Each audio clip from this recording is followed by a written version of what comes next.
El Señor te bendiga, hermano.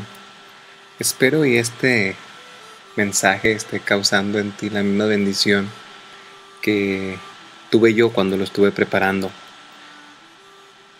Al hablar de la oposición, hermanos, es algo muy serio.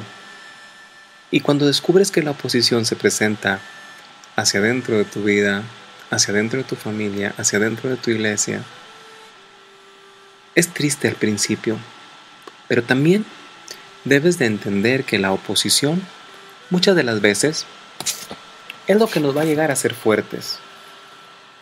En la primera entrega, en la primera parte, yo te hablaba de aquel siervo Moisés, pero la Biblia está llena de ejemplos de oposición. Otro de ellos, David. David, este varón de Dios. Mira, hermano, David quiso traer el arca y danzó para Dios. Pero mira, vamos a ver el contexto de la palabra de Dios y te vas a dar cuenta de muchas cosas. Si tú tienes una Biblia, busca en 2 de Samuel, el capítulo número 6, hermano. Sí, es el capítulo número 6. En los versículos, creo que es del 1 al 15, sí, es del 1 al 15, sí es. Mira, la palabra del Señor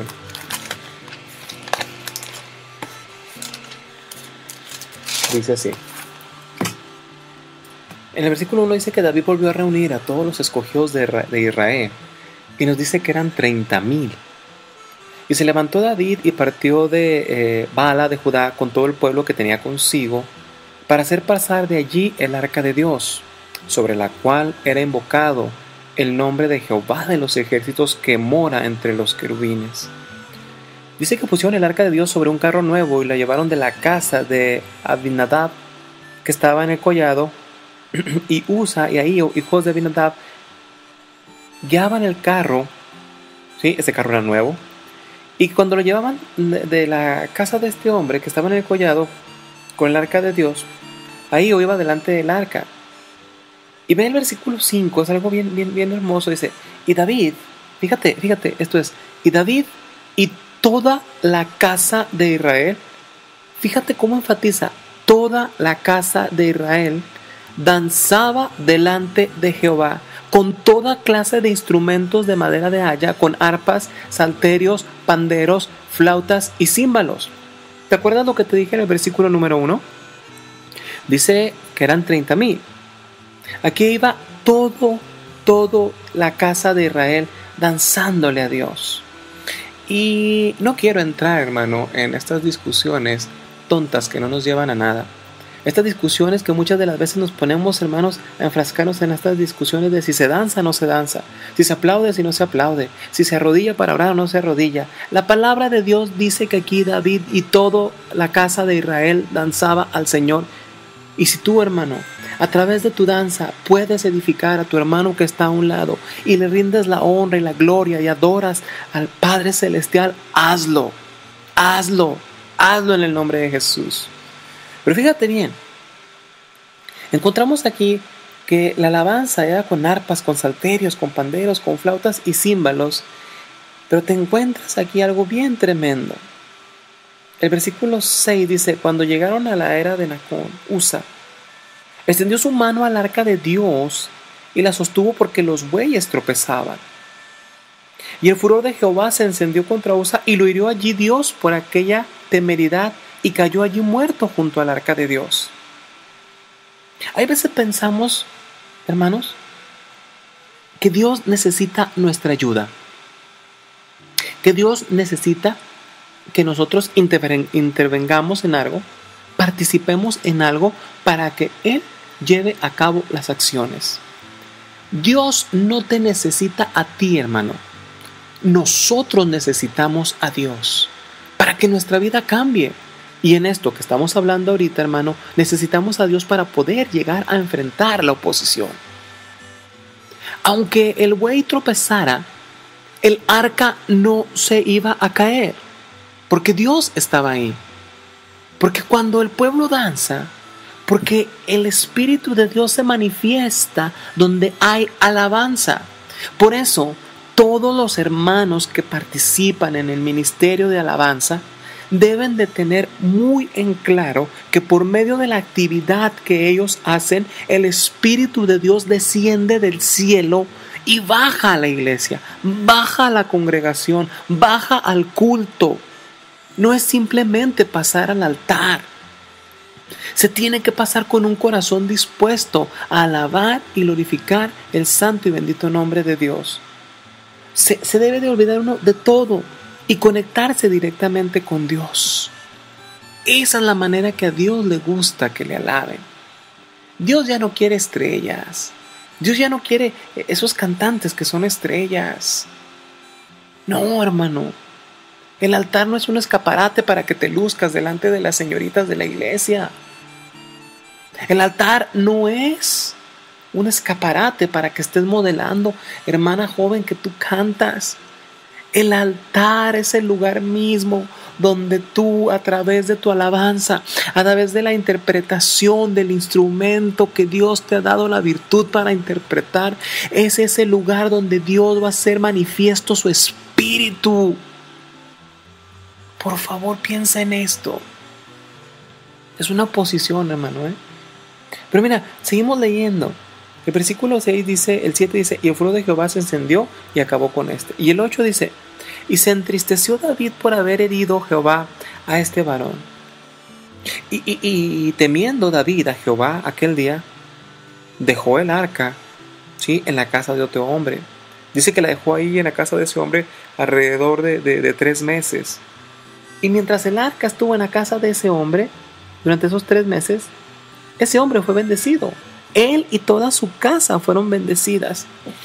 Hay veces es necesario que tú entiendas, hermano, que cuando la oposición se presenta, hay veces dentro de la iglesia, a veces dentro de algún ministerio, tú tienes que abrir las puertas de tu hogar y recibir a aquel varón valiente que te lleva a la bendición. Si tú eres uno de esos valientes que ha ofrecido su casa para que dentro de su casa se predique la palabra de Dios, quiero decirte que estás agradando a Dios. Sabemos que si abres tu casa, tal vez dentro de tu familia va a haber oposición. Va a haber gente que va a decir, oye, yo vengo del trabajo a descansar y tú tienes un culto aquí tienes a los hermanos, aquí tienes a los aleluyas, ya están aburriendo con sus cantos. Y yo todavía llego a trabajar y me dicen, véngase hermano a gozar, véngase a oír la palabra de Dios, venga para que Dios le manifieste a usted en su vida cuál es la santa y perfecta voluntad de Dios. Dios lo ama, Dios lo quiere ayudar con todos esos problemas que tiene, Dios lo quiere liberar de ese alcoholismo, Dios lo quiere liberar de esa drogadicción.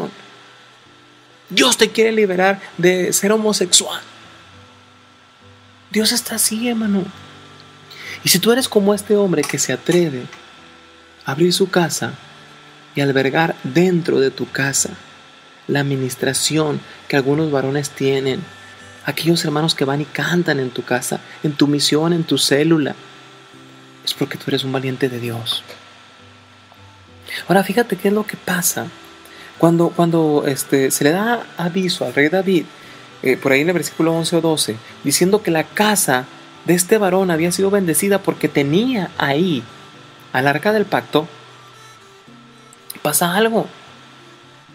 Dice que va David, toma el arca y la vuelve a traer.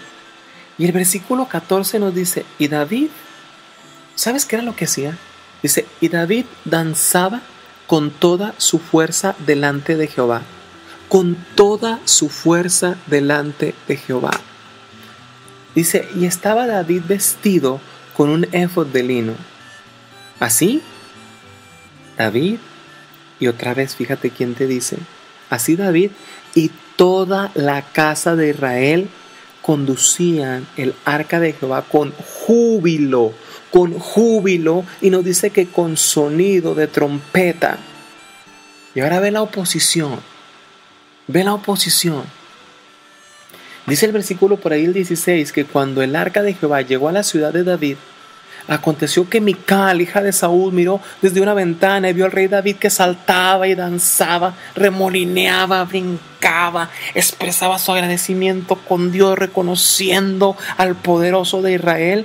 Y dice que danzaba delante de Jehová. Sin embargo, esta mujer, dice, y le menospreció lo menospreció en su corazón. Yo no sé si tú has pasado por esto, pero si tú has pasado por esto y tu corazón ha recibido y tu vida ha recibido la posición por tu propia familia, te tienes que volver a levantar como lo hizo David. Tienes que volver a tomar conciencia que lo que estás haciendo por el Señor va a tener su recompensa. No renuncies a hacer lo que Dios ha puesto delante de ti. Esa voz que te ha hablado, esa visión que tú has tenido, esas ganas que tienes de buscar el reino de Dios y su justicia primeramente antes que las cosas seculares, hermano, hermana que me escuchas, lo tienes que llevar a cabo. A lo mejor, tú que me escuchas, te va a sonar extraño, ¿verdad? Y dices, es que el hermano que fácil lo dice. El hermano que está dando el mensaje o el hermano que está predicando en Facebook que fácil dice que es apártate de tu familia y haz las cosas de Dios. Pero este que habla, te lo digo en el santo y bendito nombre. Y no te lo digo para vanagloria, te lo digo porque esto está puesto delante de Dios. El día que mi padre, don Francisco Zúñiga, estaba agonizando, ese día que mi padre estaba agonizando, yo entré a su recámara y le dije, viejo, ya me voy. Y mi padre con voz cortada me dice, ¿a dónde? Y le digo, voy a la iglesia, porque el pastor lo acaban de operar de los ojos y me acaba de dar la orden de que como lo acaban de operar me tengo que hacer cargo del culto de oración. ¿Sabes cuántos años tenía yo, hermano? Yo tenía 21, 22 años casi. ¿Y sabes qué hice? Entré al cuarto de mi padre y le dije lo que iba a hacer. Y mi padre estaba agonizando y mi padre me dice, si te vas, hijo, ya cuando regreses yo no voy a estar porque me voy a partir. ¿Y sabes qué hice, hermano? Le dije, padre, tengo que cumplir con la voluntad de Dios. Me extendió su mano, lo saludé, me saludó y me fui a la iglesia, hermano. Y te digo, y Dios me está escuchando, es para honra y gloria de Dios. Mientras estábamos en el culto de oración, Dios ministró a mi vida, el Espíritu de Dios ministró a mi vida y el Espíritu me hizo sentir en mi corazón y me dijo, hoy en este momento tu Padre ha sido recogido por mí y está gozándose delante de su Salvador. Por eso me atrevo a decirte que aunque la oposición se esté presentando dentro de tu casa, tú tienes que pelear con padre y con madre. Tú tienes que pelear con tu esposa. Tú tienes que pelear con tu esposo. Pelea con tus hermanos y busca hacer la voluntad de Dios. Yo he llevado, hermano, a cabo esto en mi vida. He ido en contra, hermano, de las situaciones que se me han ido presentando por parte del mundo. Y cuando reconozco, hermanos, que Dios me ministra a través del Espíritu y veo que las cosas que están enfrente de mí provienen del enemigo que es Satanás, que el Señor lo reprenda, aún con mayor ímpetu, con mayor ganas, hermano, lo hago. Te estoy hablando a ti, hermano, del ministerio de alabanza. Te estoy hablando a ti, hermano, de la alabanza. Sí, a ti que me estás escuchando te estoy hablando. ¿Cuántas horas le inviertes al ensayo para que el domingo en el culto la alabanza sea agradable, sea buena para Dios? ¿Sabes qué te quiero pedir, hermano? Que venzas la oposición y que aparte de ese día que te juntas para ensayar, haya otro día en el cual tú y los demás que participan en el ministerio de la alabanza vayan al altar. Dejen los instrumentos donde están y póstrense delante del Padre y oren a Dios y pídanle que el domingo en el próximo culto, cuando estén ustedes ministrando, el poder de Dios a través del Espíritu se haga manifiesto y caiga. Pero arrodíllense y oren. No se trata nada más de tocar un instrumento. No se trata nada más de cantar. Esto no se trata de que vamos a aventarnos los 3 coros.